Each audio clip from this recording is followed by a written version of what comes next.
La narrativa. Señor guionista. No. Bueno, no, eso tiene muchos elementos.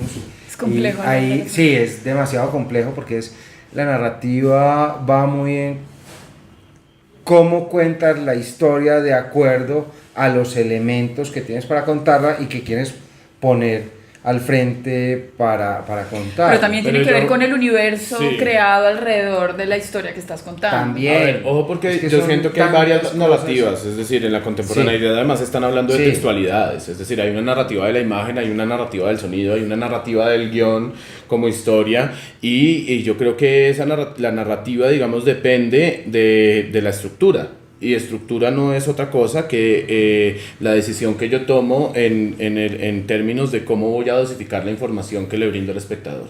Eso es estructura. Entonces ahí es donde todos esos elementos se conjugan. Miremos, por ejemplo, una narrativa como la de la película de la cual hablamos hoy, El libro de la selva. Es una narrativa muy sencilla. Es una narrativa que va del punto A al punto B. Hay un personaje, o sea, ¿sí? Y mira, por ejemplo, una narrativa tan compleja, pero tan explicativa para la historia en sí, de una película como Big Short. Aunque Sebastián la vio la tercera vez y todavía no lo ha entendido. ¿Sí? No, tenemos un problema con la narrativa de la película. Pero la película la entiendo, lo que no entiendo es de qué hablan, pero la película la entiendo. Sí. Entonces tienes que hacer es como un diplomado en economía. Sí. La Universidad de París. Entonces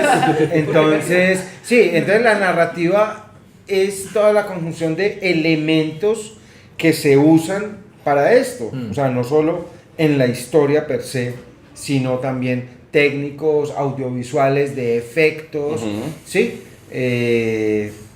Entonces, esa palabra narrativa sí nos da como para 2 o 3 temporadas en evidencia.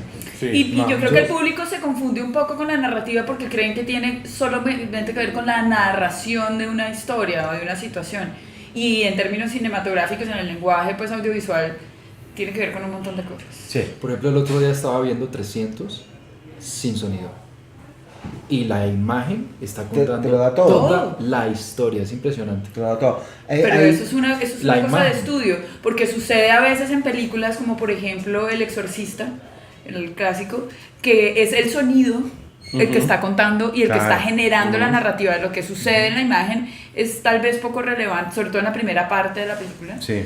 Y es el sonido el que está generando, digamos, toda esta tensión, es todo mira, a través del diseño sonoro. Es que de todas maneras no hay que olvidar una cosa, y es que finalmente tanto el teatro como el cine son sugerencias al espectador, y es el espectador quien finalmente va a terminar de Narrando configurar su una cabeza. historia. Claro. Entonces en ese sentido el sonido, la imagen, el plano, el mismo guión son apenas sugerencias para construir una narrativa que viene en la cabeza del espectador, que sucede en la cabeza del espectador. Después de unir todas esas cosas. En conjunto. Ahí hay algo que de pronto, retomando lo que dijiste, en El Exorcista es muy importante eso, y fueron pioneros.